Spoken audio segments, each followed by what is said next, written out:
Experts have conversed for more efforts to combat degradation of forests, which will in turn protect the wildlife and Nigeria's biodiversity. In 1985, Nigeria came up with the Endangered Act, which is like a domestication of the Convention on CITES, and CITES is a convention on illegal trade in endangered species of flora and fauna. And the regulation Nigeria came up with in 2011 is to do like also reinforcing the implementation of the act. In addition to where there's some progress going on now, we realize that not just on this area, there is need to make the laws more stringent in the sense of the penalty.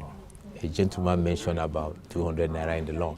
But what is going on now is where all the laws will put a value to the sanction and say minimum. So it becomes the responsibility of the judge, according to the gravity of the offense, to put a value to it. The Minister of Environment has expressed federal government's commitment to saving the country's wildlife from extinction and empowering communities whose livelihoods depend on wildlife resources.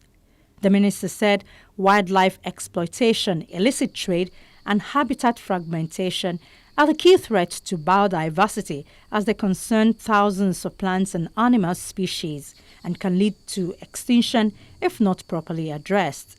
Hence, the United Nations General Assembly's resolution designated the Convention on International Trade in Endangered Species of Wild Fauna and Flora Secretariat as an instrument for monitoring illegal trade in wildlife species.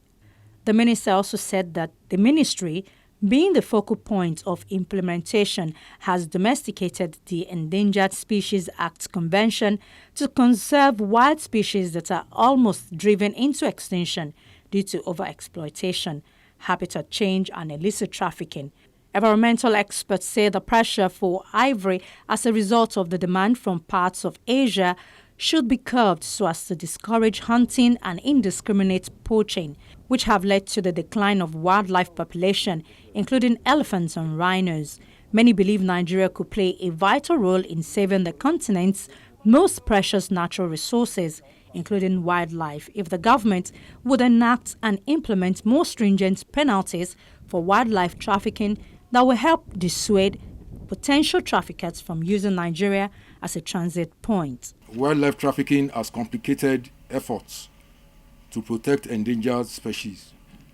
Pressure for ivory due to demand from Asia has led to the decimation of African elephants, and trade in vulture parts for traditional medicine is a major factor responsible for their drastic decline in Nigeria. The Federal Ministry of Environment has just completed a review of the Endangered Species Act and is working on an action plan to address the illegal ivory trade. To ensure that the war on wildlife trade is won, NCF has been building collaboration with local and international partners to form a network to prevent Nigeria being used as a wildlife traffic transit route. To this end, the Wildlife Trade Monitoring Network, Traffic, has opened discussion with NCF on ways to ensure success.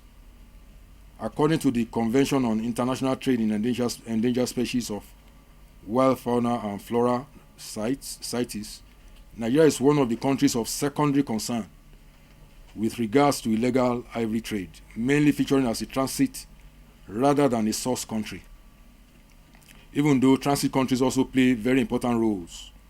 Environmental experts have appealed to governments at various levels to adopt policies that promote the sustainable management of forests and wildlife resources to conserve biodiversity and enhance socio-economic growth.